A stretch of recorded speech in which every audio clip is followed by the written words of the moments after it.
Okay. Well, howdy, howdy, howdy. We're going to try number 2 because number 1 wasn't good enough. And it is February. We're not on Groundhog Day, but today seems like it in some ways. So we're going to try this all over again. And if you miss us the first time, there's a good reason. Something technology messed up. But that we don't understand that world. It never happens to us. We never deal with technology issues. For those who don't know me, my name is Bill, Mr. Bill, recovering IT practitioner, here the host for the ITAM Kitchen.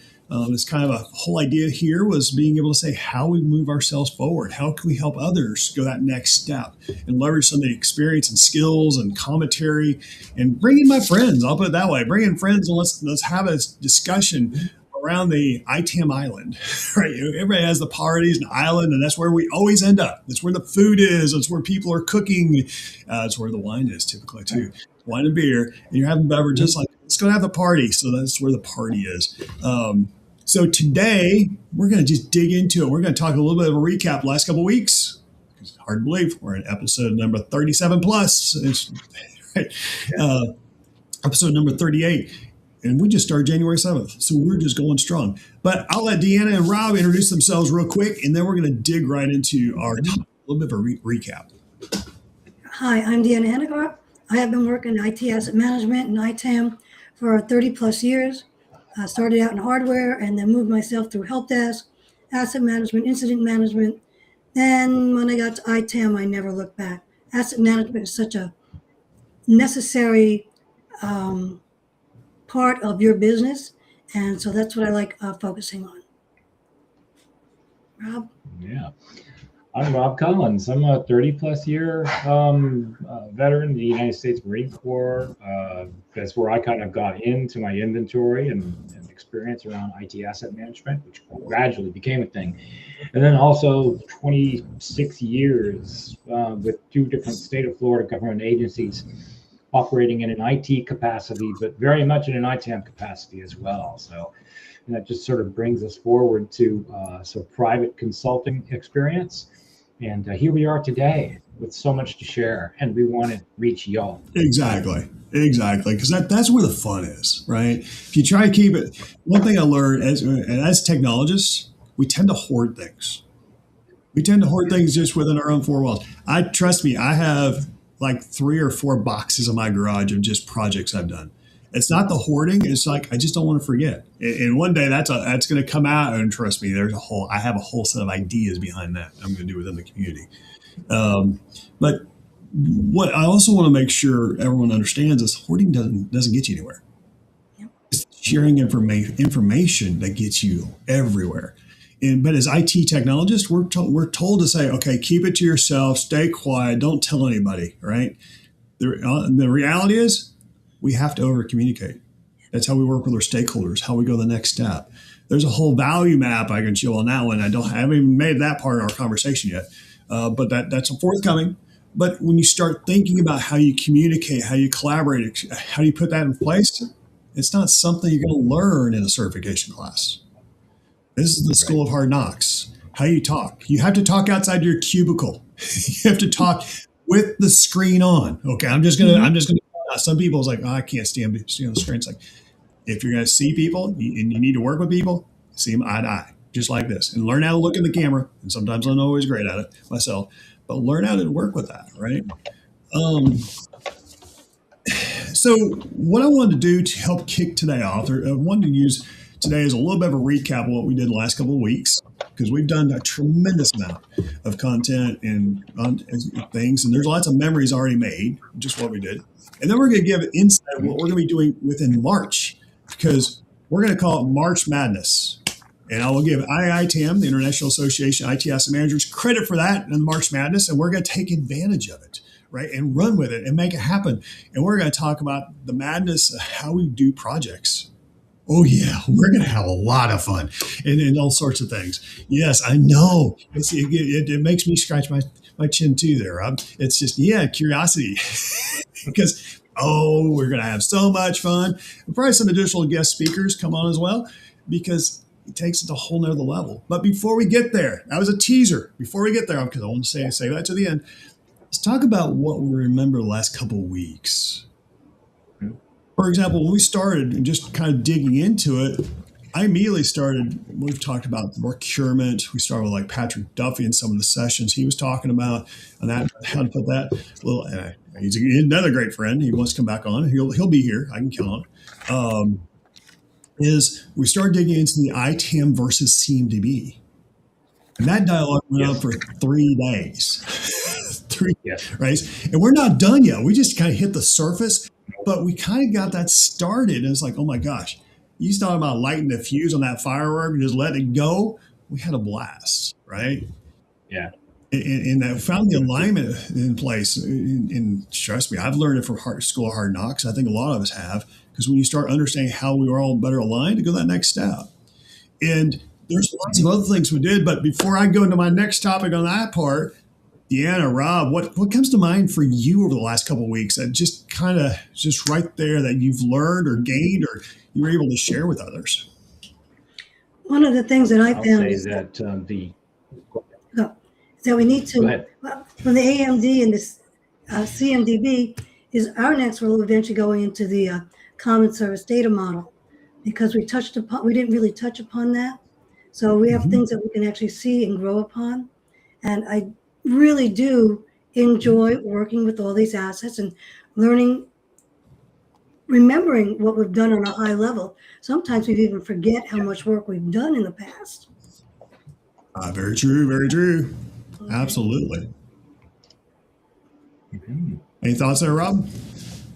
Yeah, it was the AMDB, CMDB discussion, right? Which is one of those things that I'm terrifically pedantic about. And I think there's a few others out there too. So that subject alone is kind of what drew me to this particular forum. And then once I got into this forum, there was a big distinction that could be made versus a lot of other webinar forums, for instance. In this particular case, it's not like a vendor-centric thing where there's no specific service that's being sold. So you actually get a more pure ITAM-related discussion here than you will practically anywhere else. So if you need product-focused discussions, there's plenty out there. Every vendor has them. So, and they're plentiful. And I'm not saying that they're not useful sometimes, because there have been a few that have been inspiring. But in this particular case, for me anyway, that was the draw. And then once I was in and participating, it's like, well, there's all these other aspects that we could definitely discuss. And so for the past month or so, plus going forward, you can expect a lot more of that. One of the things that I also want to add is that we're not selling any particular product. We're giving you our experience in the field. So when you work with a vendor, they're going to give you some experience, but they're just pushing their product. We're not doing that. Right. Exactly. It's about that insight. It doesn't matter which. It's also a global reach, right? So I would say we're primarily focused in the U.S. because that's where we're based. I won't say we're not. So we're primarily focused from a U.S. time zone, et cetera. But from a global reach, all these topics are they can be globally influenced from several different angles. So you think about that. And some of the other topics we've had, right? We've talked about AI. That's what I say with AI. Okay? Wrong. Okay. Anyways, and how to help. We talked about that just last week. Okay, how you can leverage AI to help your job. I was working last night to help me with some financials. Actually, it just all of a sudden the output came, and I said, okay, update the spreadsheet. It didn't provide an output. I was like, oh my gosh. Okay, it's amazing what that stuff can do. Right? Imagine what that can do to your reports. So I was trying to consolidate data, recategorize, et cetera. I just put some prompts in there. It did it for me.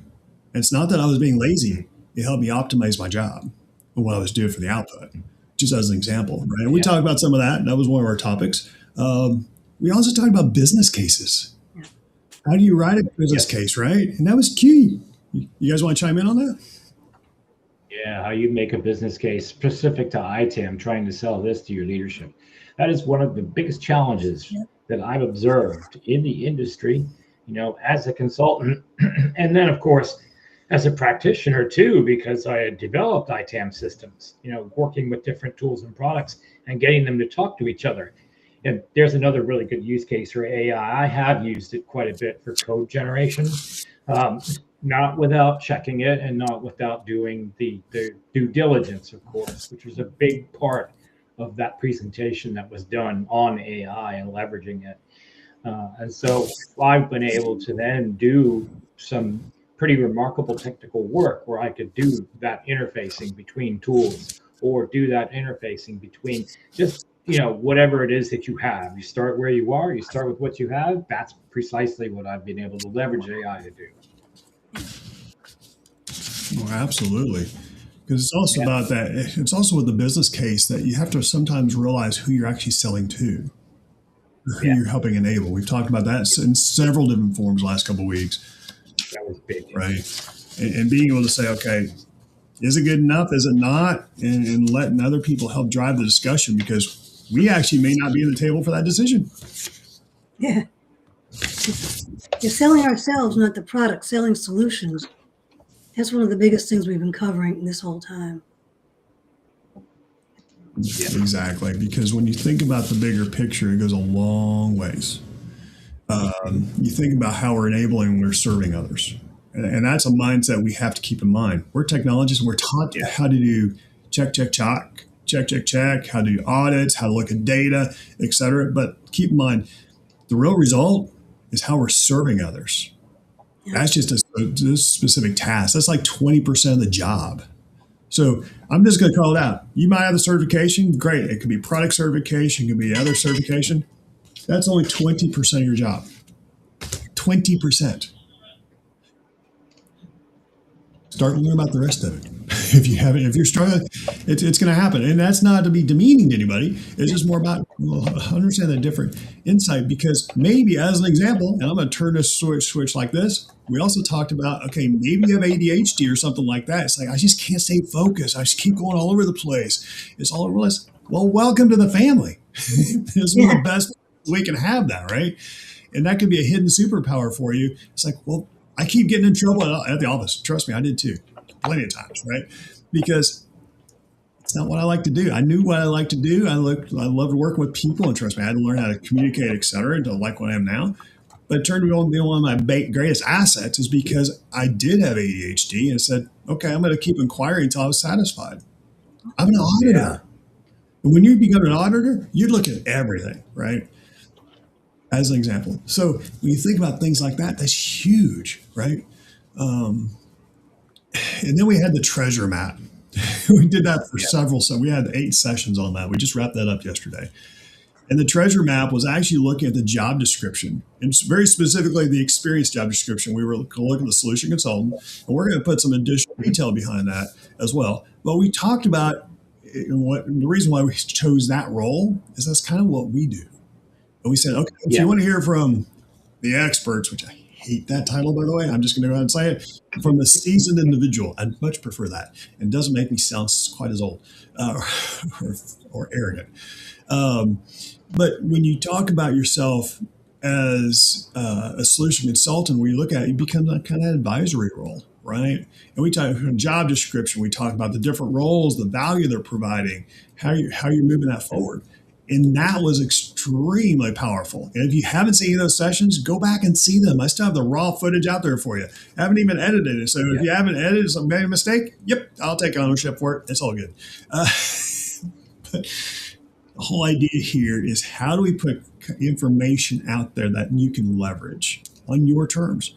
Now, it is up to you. If you haven't heard the original and you want to hear the replay, go take a look. We're going to do it for a short period of time. Don't know how long I'll put it. I'm probably going to start editing, just be fully transparent on that. But we'll figure that out, or we'll move through it, right? Because we're about to have a whole slew of other things to have a lot of fun too. But before I go there, get me to be quiet for a second. Any other things come to mind that we actually had a lot of fun with over the last couple of weeks? Deanna, Rob, anything come to mind? I like being, because I am a teacher. I teach adults. I don't teach children. Most of you guys are kids anyway.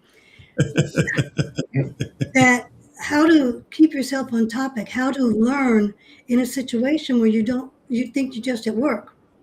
And that's the hard part. So when I taught college, I used to tell them, okay, how about if I be your boss instead of your teacher? That worked out really well. When I'm in business, I said, how about if I'm your teacher?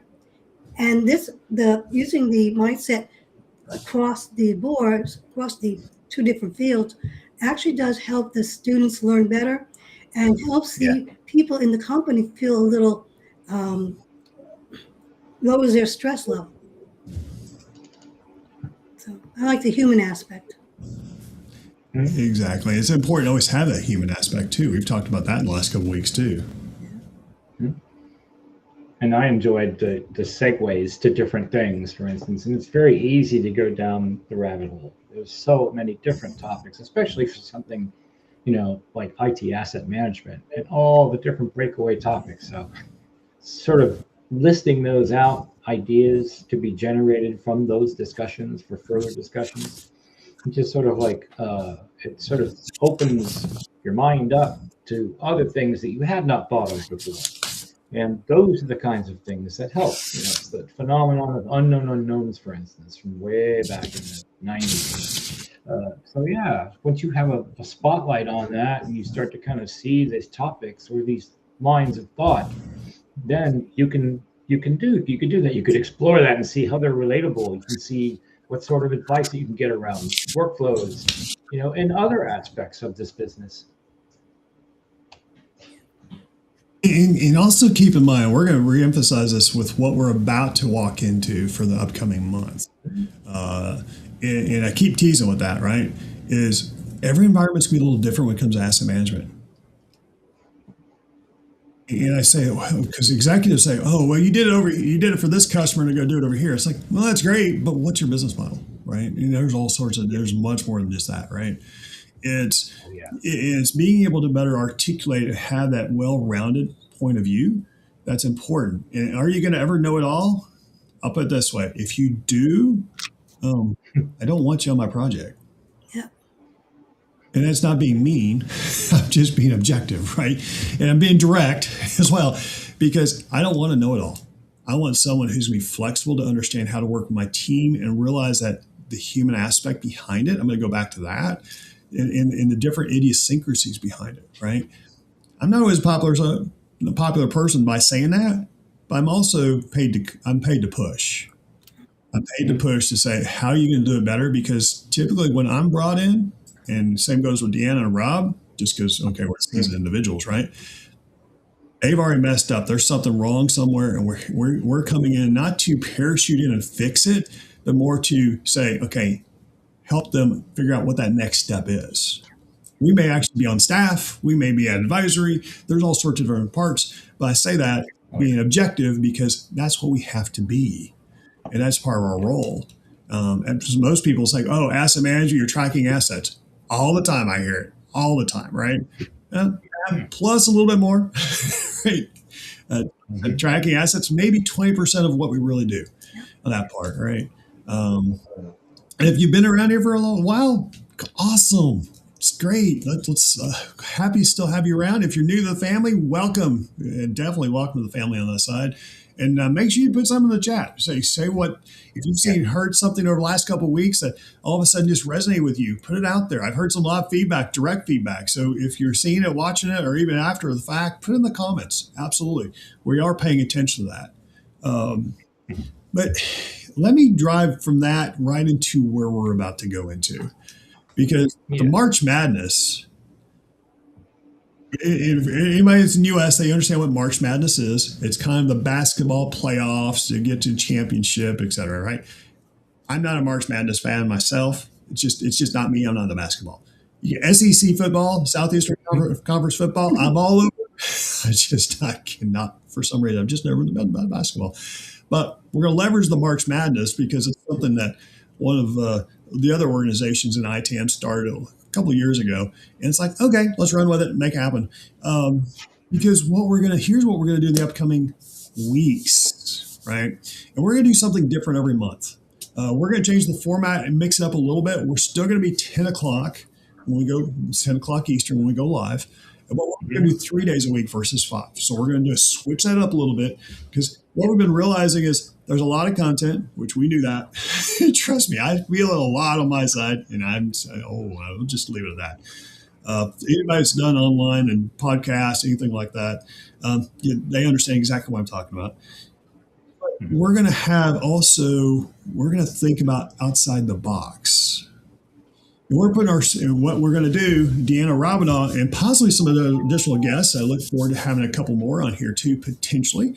We're going to go through specific scenarios. And we're going to be IT asset managers, software asset manager, even configuration managers. We're going to put on those hats and go in those roles, because you think about what happens when we get hired into a role, right? We're hired and we're say, asset manager, you're put in this scenario and say, go fix it. That's what we're told to do.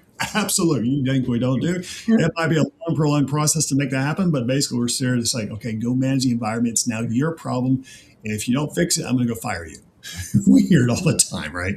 I say tongue in cheek, but there's a lot of reality to that.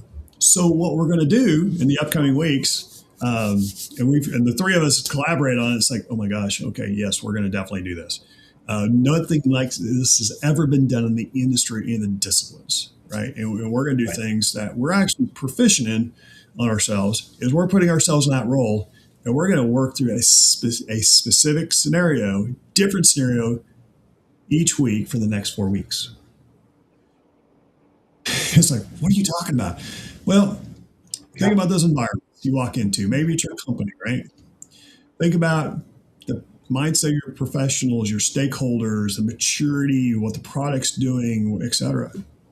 Yeah. Imagine having that outline and say, go fix that problem. Mm-hmm. Were you going to say something, Rob? I wasn't trying to cut you off. Oh, no, go ahead. Okay. Just thinking out loud. Because when you start thinking about it, it's like, oh my gosh, there is an OMG, a couple thoughts that come in. It's like, what did I walk into? It always happens. But what I want you to do and realize is you're going to hear it from others who have been there and done that. And there's a couple of things, right? And we'll go through the difference. I'll hit the high level points on what we're going to do, high level use cases in the upcoming week, what we're going to talk about, because we're going to do a different one each week. Trust me, I was going to try to do one per day. And we said, no, that's just not going to happen. It was just talking about being an overachiever. It just wasn't going to happen, which was too much. Yeah, because you can see the shaking of the heads. Yeah, that's like, yeah, no, we're not going to do that. We're actually, by putting ourselves in that scenario, we're going to openly discuss what some of the scenarios, what situations we're going to ask and inquire along the way in a specific format to actually better understand, okay, what is it? What do we need to ask initially? How do we need to think about this? What's our frame of mind to get started with? And then so that's going to start on Monday. And we're going to talk a little bit of the background. We're going to give the background of the scenario itself. Then we're going to have an open discussion, say, okay, how do we need to approach this, right? And then day 2 is being able to say, okay, kind of how are we going to navigate through this? And that's going to be our discussion on Wednesday. And on Friday, it's like, okay, how are we going to actually deliver, right? And kind of put that more of the bigger plan. And we're going to do that for 4 weeks. It's like, that's a lot. It is. But why would I want to do something like that? Anything comes to mind? Why would I want to show and demonstrate? What comes to mind, Rob, Deanna? Yeah, well, these are like some of the more difficult aspects of ITAM discussions, really. And so the idea is to present those topics so that more of the folks out there that are interested or that really want to know about those, they can step in and they can watch and listen and then make contact if they need additional help. Also, they're learning from our experience because we're going to tell them some of the stumbling blocks that we had and show them how to turn them into stepping stones. Because if you see a problem, you may not know how to fix it. Sometimes you can't just focus on, well, the manager won't let me. I'll find a way that you can get the manager to let you by giving alternative solutions. That's the idea.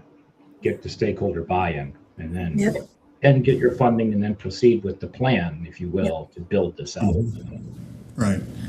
And as we put this, we also realize we're going to have limited time on our discussions when we go through this, right? We're not talking about going the entire project from cradle to grave. That's not it. We just do not have the time on that. And even if we did an entire month, we would not have time for that. Mm-hmm. But it is about understanding the environment to actually say, here's how you approach this type of scenario.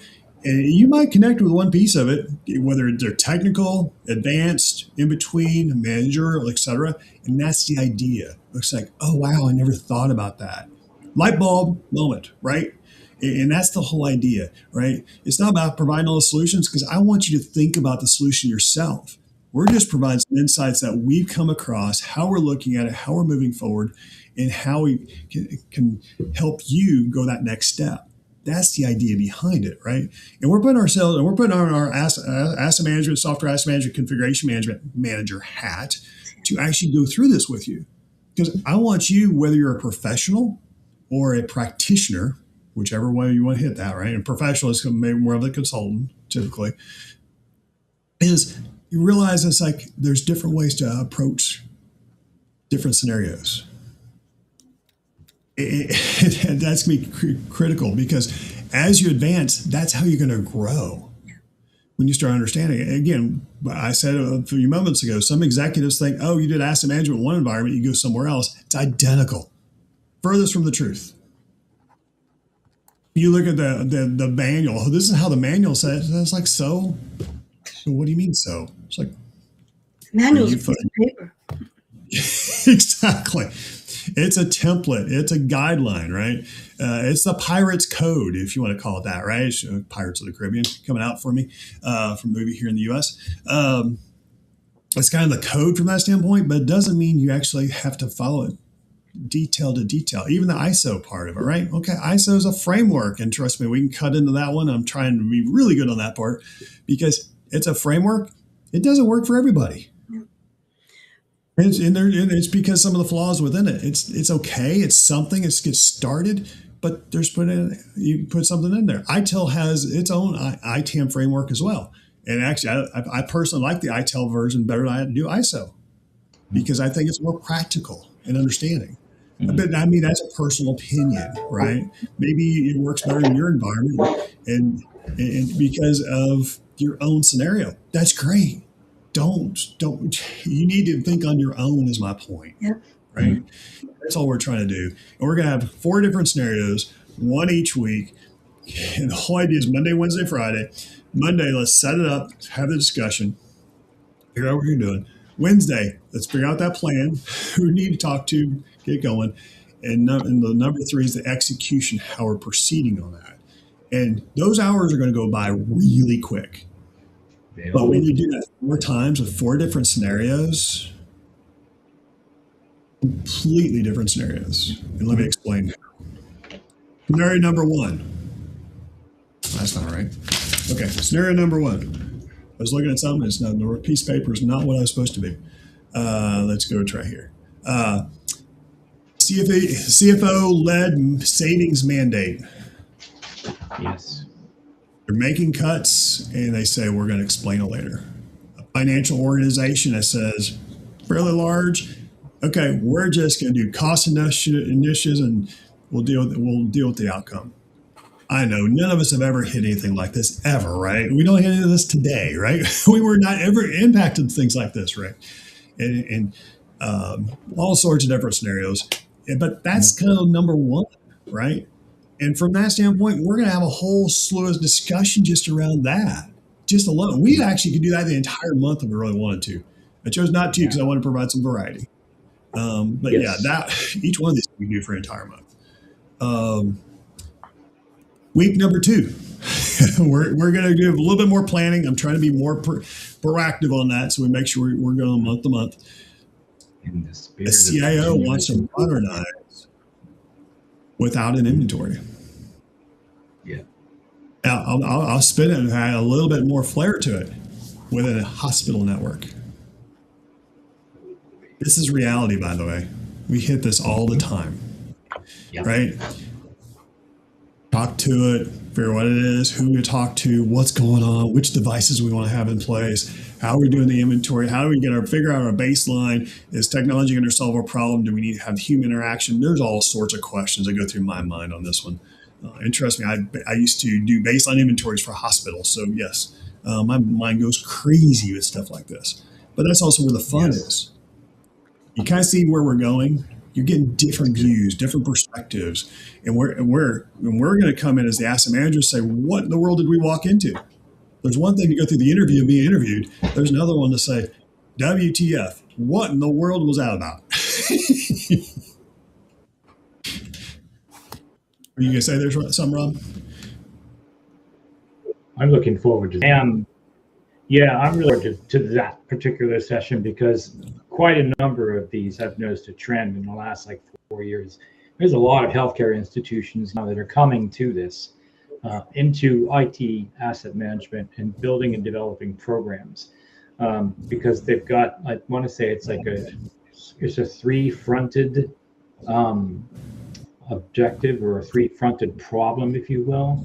One, IoT is all over hospital equipment of all kinds, and I've dealt with this before back when I was at DEP. There are some equipment that there are regulations around, and you really have to understand how that works and how you can get that inventory and keep everything concise. Another has to do with information security with hospitals. The number of hospitals that have been hit by ransomware attacks has increased. One of my locals here was hit, and it was down for a little while before they were able to resolve. And they're trying now to ensure that they prevent that from ever happening again.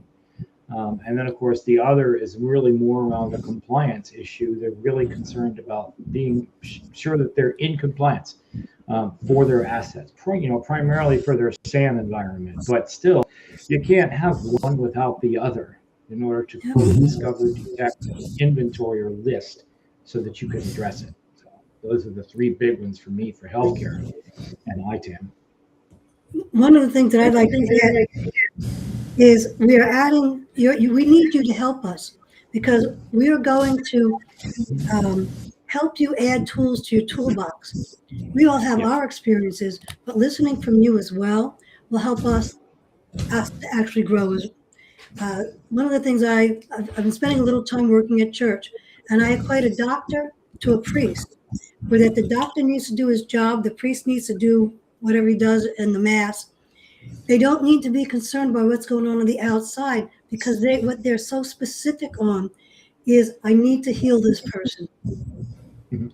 And so we need to get together to help take that pressure. Well, my computer's not working. If I can't do this according to standards, I can't go on to the next healing stage. So we are very important in almost any field, and we need to hear what you have said from your fields as well. Exactly. And that interaction, to your point, thank you for bringing that up, Deanna, and Rob, some of your insights there. This is about to be interactive. So I probably didn't emphasize that enough. I'm pretty excited about this, actually, and for several different angles, because when we want to demonstrate, but it's not about us knowing all the answers. Maybe you've had some experience like that doesn't work. We want to hear from that. It's like, okay, that's perfect. Yep. Because when we start defining those use cases and walking through it, you know what that does? Educates everyone. Mm-hmm. It educates us to say, oh, wow, there's different perspectives. And most importantly, what it allows you to do, because we're going through these different scenarios, and keep my words on number 2. Haven't talked about the other 2 yet, right? It also allows you, when you talk to your executives or higher level management, it's like, this should be easy. It's like, have you watched this? Have you watched some of these scenarios and see how asset management is done differently in different environments? No, it's like, well, they need to standardize it. It is standardized. Yep. Here's why. And no, it's not easy. There's one thing to say, I'm going to barcode a device, but now let's do the rest of the tracking, right? Warehouse, and depending on what the environment is, what type of device it is, how big it is or not, OT, IT, idiot, and where IDOT. There you go. Yeah, we got the IDOT too, right?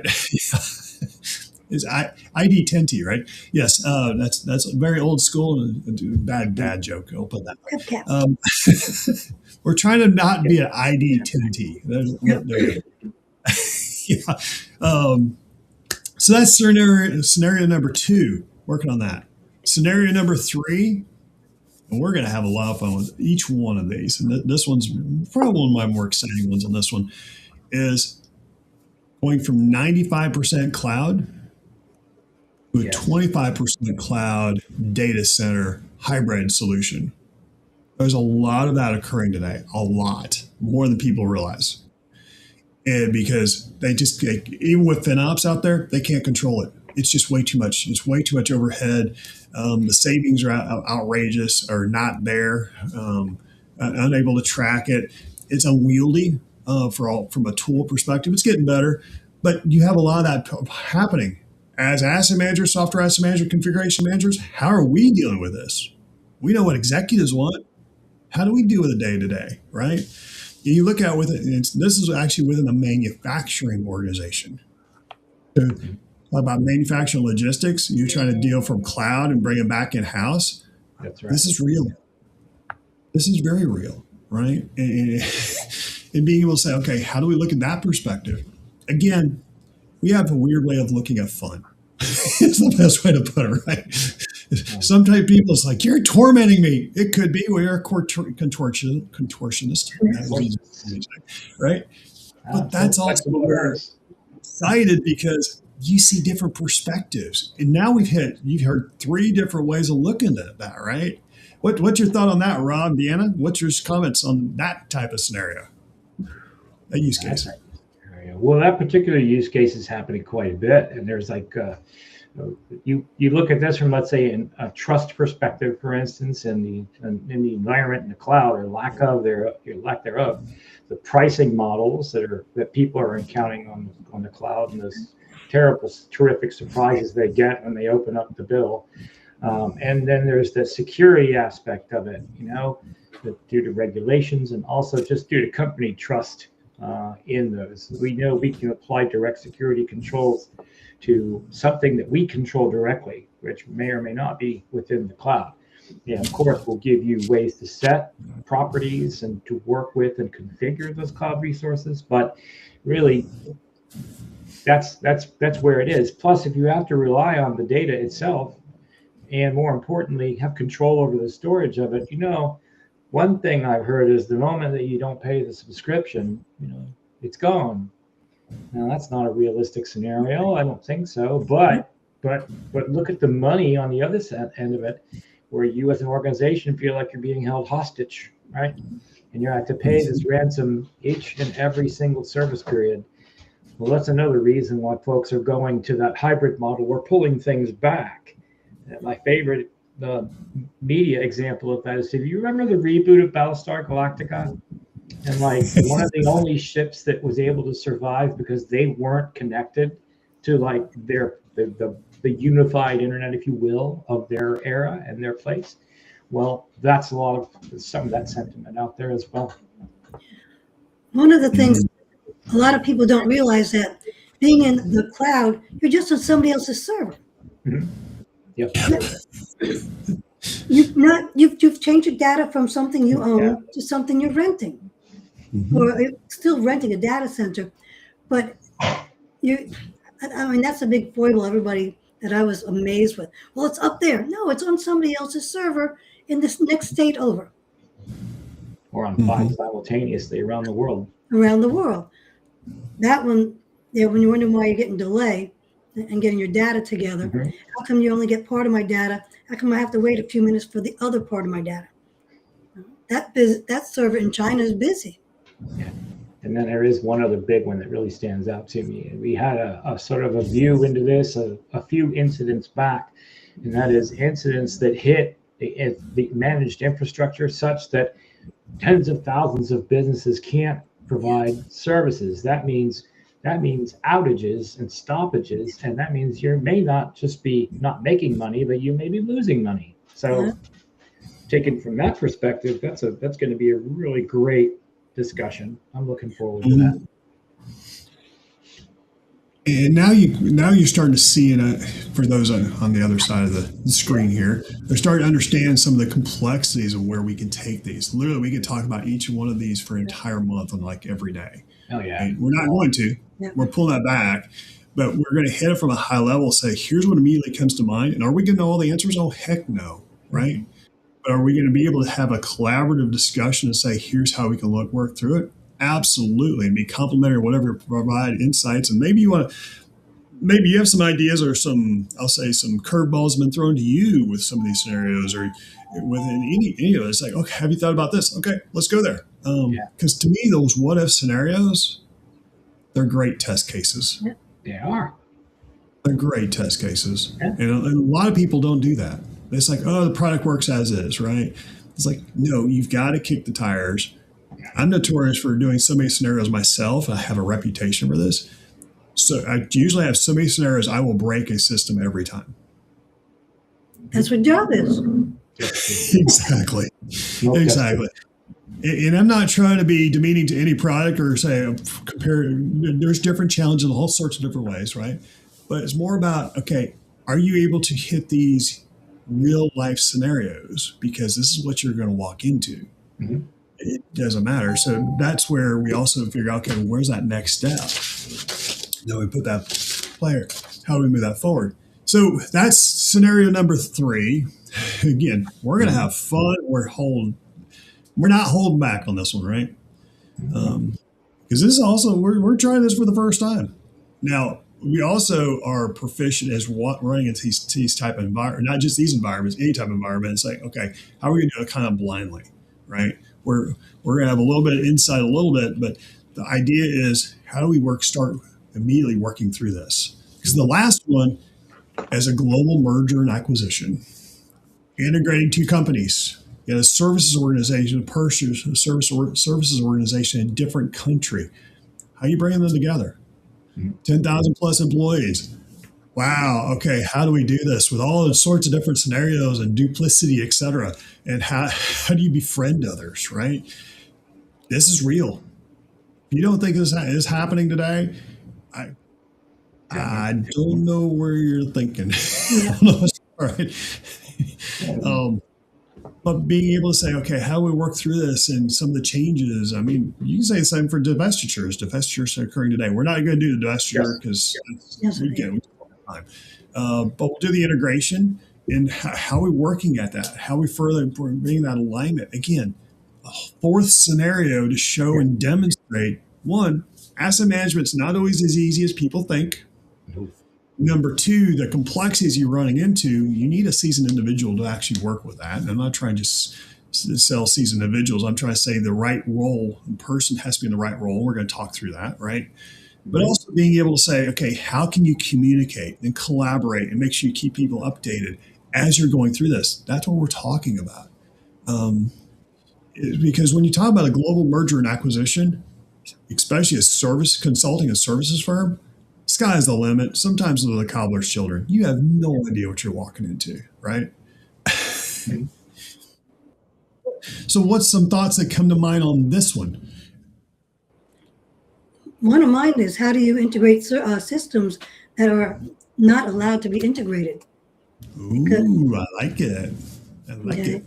And when you're traveling, following the sun, who is going to be up at what time of the day? Okay, because the skill set is going to go up and down. You may have the one country that is not allowed to merge with the people who at that time of the day need the help. Yeah. Who do you wake up at those things? So it's a lot of nuances to that. I've gone through a couple of companies with that. So that's awesome. I look forward to it. It's a bring it on, as I say, bring it on. Rob, any thoughts? Yeah, I think the one thing that I want to touch on with that, you alluded to it just a little while ago, and that is, as you, the viewer, you're coming into this, right? I can see where maybe you're not aware of quite a few of these things because you're really focused on delivering value to your organization. So you wouldn't necessarily be looking at ways to bring value to your org that other people have used necessarily. If you're kind of focused because you've spent a lot of money and you're involved and invested in tool set A, and you have the following people that you need to report to so that you can manipulate use this tool to send notifications, etc. Well, the idea is that listen to and see other ways that these things are being done. What you may find is oh, this is also applicable if we just change the following variables. Yeah. And you can use those workflows, those methodologies, etc. So to kind of keep a bit of an open mind, listen, and that's why we do this, why we have the chats, so that we can have that interaction crossed. It's that growth opportunity. Well, exactly. Yes. Yeah, the feedback's critical. It's all about that growth opportunity because Again, are we going to have all the answers? No. We're talking through it, so we have a collaborative discussion. You'll hear amongst us, but if you have you're on chat as well, come on, let's bring it on. That's where the fun is, right? And it's going to be all sorts of different sizes of organizations too. Yeah. So, I mean, we'll have it all set. We'll set the expectations on that. We can only hit from a high level at the moment, but I want you to understand also what's coming in the upcoming weeks. So when we talk about March Madness, yes, we're talking about March Madness. Okay, let's talk about different scenarios. What kind of madness can we think of and come to terms on? Because it's about helping you be successful.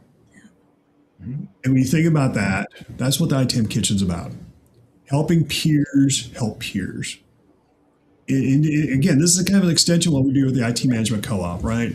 And being able to say, okay, how do we put it? I have an entire community that does nothing but the activities like this, and they're doing real scenarios, right? Masterminds, et cetera. Mm-hmm. But this is the opportunity to have kind of an open forum and have that discussion, because what we found out was some people still don't get the reach.